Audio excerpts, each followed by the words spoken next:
What do you know about 19th century racism?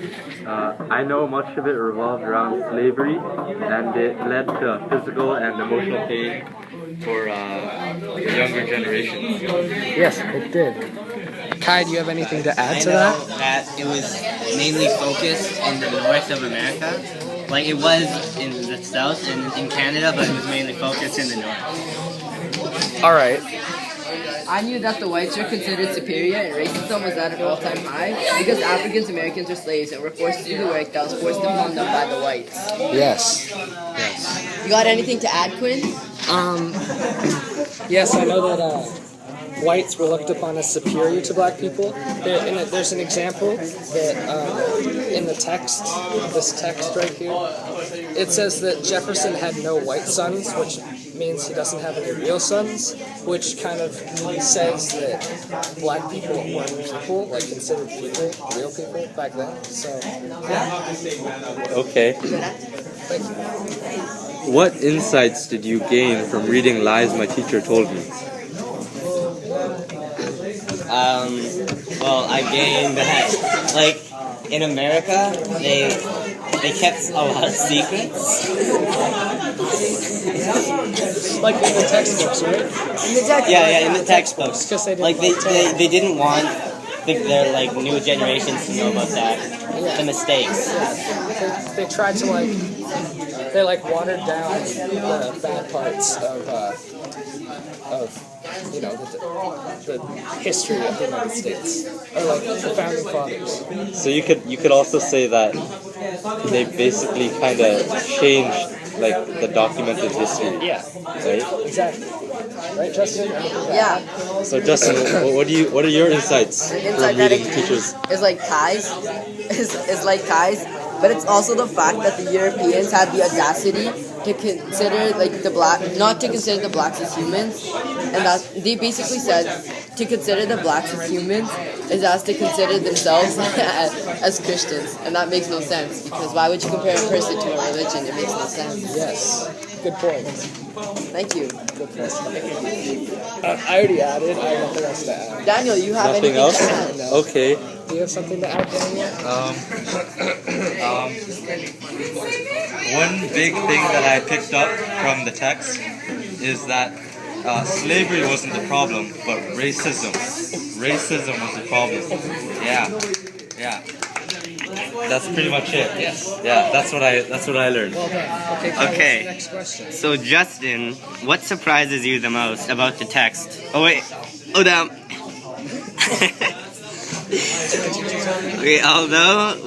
Okay, It's number three. Number three. No. Number three.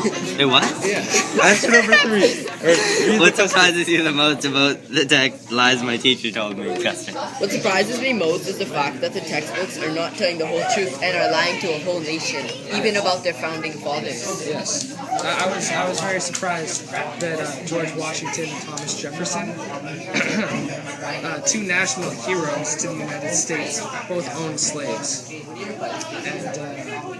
And I was also very surprised to read that our society has been pro-slave longer than it has been free of slaves. Yeah, like my fellow student Justin. I was really surprised that the majority of textbooks are sugar-coated. Yes. Yeah, and that they leave out important facts just because they're unpleasant. Kai, do you have anything Kai, to you add have to anything this? to add? Well, basically just the same as Justin's, and yeah. You know, I was just really surprised that the government was changing textbooks so that the new generations wouldn't know about their wrongs that they made in the past. Yo, Kai, why do you think they did that? Just like personally, why do you think they did that?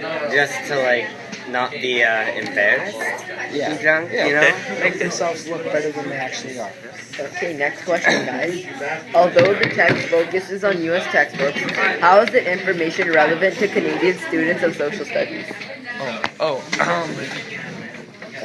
It makes many valid points about textbooks in general and like how they're being written and how they're how they're written so they'll benefit the better of our country and make us look better than we actually are, and doesn't show some very important parts of history, like to the United States with slavery, to us could be many other things that we just don't know because we don't read them in our textbooks. Yeah. Daniel, do you have an insight on this topic?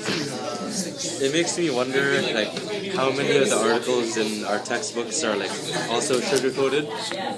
And, like, I wonder if, like, you know, like, the Aboriginal, like, treaties that they would do back then? I wonder if, like, those and, like, other stories of the Aboriginals, like, here in Canada and the natives here, if they were sugar-coated as well. Like, was it really bad, or is it telling the truth? I don't know anymore. Great. How does knowing of the past help us? Yeah, Justin. How does knowing of the past help us to make better choices for the future? Knowing of the past lets us make better choices because it teaches us the mistakes that were made in the past, so we don't regret doing it in the future. So, like, say people held slaves in the past, we would learn not to do that because of the outcome of that. We would know not to carry slaves anymore, so it'd help us make a better choice for the future. Yes. Good point. Well, like the mistakes and injustices that you or people made in the past,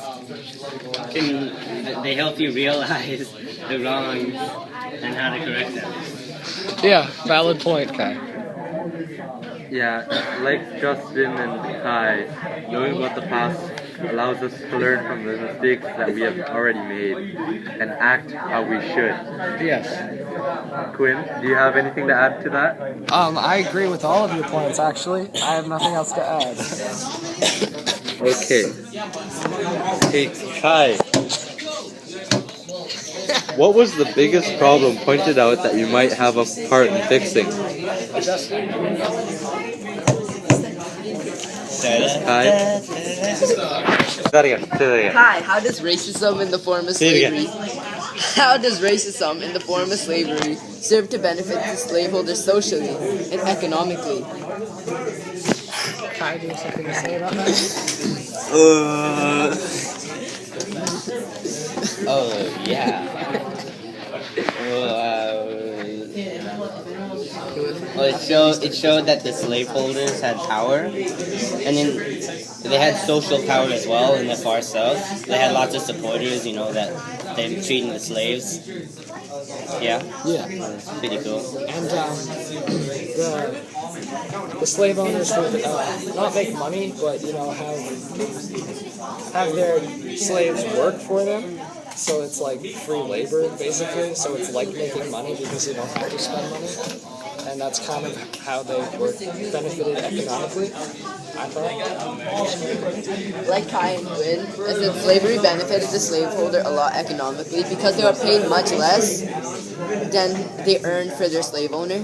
Because say they were paid like $3 a month, the slave owner would make like $3,000 a month. So it's a huge profit for the slave owner and not the slaves.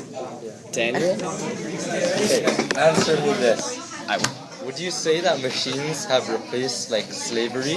Because, like, some machines and, like, let's say factories, they do, like, the manual labor that we used to have to do. Yeah. So, How'd you come up with that question, Daniel? Very, What thought process very did you have? I think that if we didn't have these machines, it would be much more likely that that slavery or some form of slavery would still be around today. I think that's true. But Quinn, Machines have come to- slavery is still around today I know. in the country. But you can't not to the degree that it was, Oi, boys. right? Right? Do we have okay, Justin, can you answer this for me? What was the biggest problem pointed out that you might have a part in fixing? The fact that there's still slavery today, and I think I might be able to fix that. Because we all have a voice and we all have an opinion. If we all show our voice and get everyone to support us, we have a chance of ending slavery. well? Quinn, do you have something to say about that? Yeah, well, I don't think personally, me having a part in fixing I can't fix a lot, but I can look at everybody as equals and treat people as they should be treated. Like I'll treat a white friend as I would treat a black friend or just a person on the street, and that's basically all I can do personally. But I think as as a whole, all of us as a society, we all should start moving towards that. And I think we are, but we're better than we were, but it's still the divide between races is still not gone. But I think we're getting there. Can you tell me more about why you think that? Why? Why you think about this? Why I think that the races are still divided? Yes. Well, I know that there's a high percentage in the United States. There's a high percentage of African Americans in prison, like compared to white people, and I think that's it's not like the white people are looking upon the black people as like not superior or not as good, but I think there's still that feeling that white people are superior in some ways. So your point is that like there are still feelings among like the races of like the slavery and the racism that happened in the 19th century. Yes, like rednecks. Like rednecks. Like rednecks. Yeah. So They still have the Confederate flag, and that's not a right thing. That's not the right thing to do, it's not the right way to symbolize your country. So because of the things in the past, a lot of people are still affected by it today, right? Yeah. Yeah. Okay, wait. What do you think the legacy of slavery is today? I think that slavery left a scar that is still felt today. I agree. Slavery is like a sensitive subject now, and it also left the long effect that like people think that slavery is still okay. Yeah. But it's not. It's not. Of course it's not. We know that. Never okay. Right, boys? I feel like people don't understand how like cruel and stuff it was, especially after these films coming out, like Django and Shane. Yeah. And 12 Years a Slave, right? Can you think? That one was more like These films and readings that we're doing are like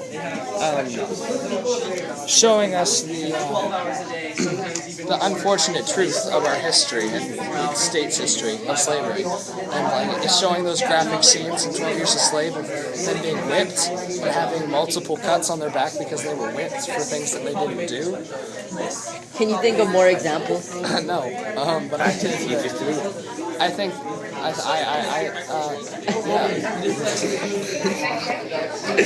Sorry. Can I stop? There. Can I stop? End it there.